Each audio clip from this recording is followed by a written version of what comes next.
All right, so the odds were totally in my favor in that none of my similarities or differences repeat what Bailey said, at least, specifically, which I think is amazing, but let's get to it. My similarities start with the emphasis that is put on communication with parents, with students, with teams, administrations. Communication is at the heart of all good education, I think. And so to see that for online teachers, communication still takes up the better part of their day made me see how similar our two kind of segments of the same profession really are. Secondly, grading. Grading would be another large chunk. In the second, kind of how do online teachers spend their day videos, it looks at the teacher who goes to the dentist office and then has to stay up later in order to get his grading done because he had that appointment. So even though there might, as Bailey said, be a little bit more flexibility for these teachers, they still have the same requirements that I do. Getting my grades and feedback, especially, back to students in a timely fashion so that they can achieve, so they can progress, they can grow. And I really like that was a big similarity. The third similarity would be finding engaging lessons, engaging projects, engaging experiences for students. That is every teacher's greatest challenge. We want to keep our students engaged. We want to keep them attentive so that they will grow, so they will progress, they will achieve. And coming up with interesting and engaging and interactive ways of doing this is becoming more and more difficult. Now, certainly we have lots of innovations, both online and in brick and mortar schools, but we have to do our best to make our students know that we are thinking of them and we want to keep them engaged.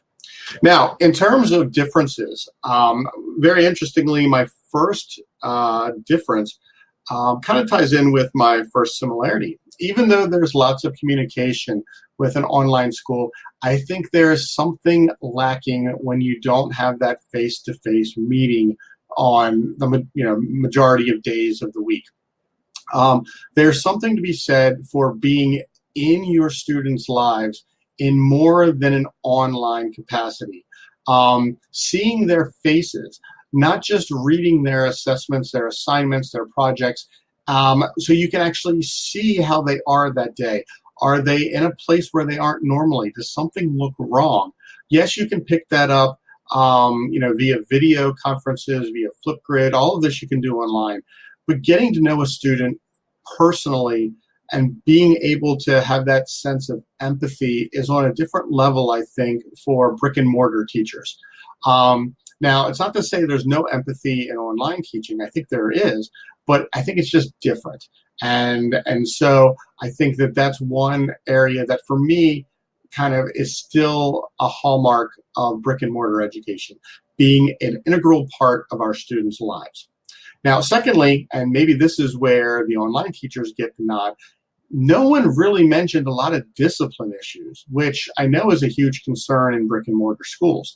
Part of being all in an enclosed space is having bad days, having bad experiences with people, and perhaps acting in ways that we don't always want to. And so I think that I would be very interested in learning more about discipline from online teachers, because I know there has to be some forms of cyberbullying and trolling, and just poor examples of kind of the opposite of netiquette, whatever that is. And so, that is something I have to deal with on a daily basis, whether it's just telling a student to take out his headphones or put away a device when he's not supposed to have it out, or if there's something more serious going on. I didn't hear a lot of that in either of the videos.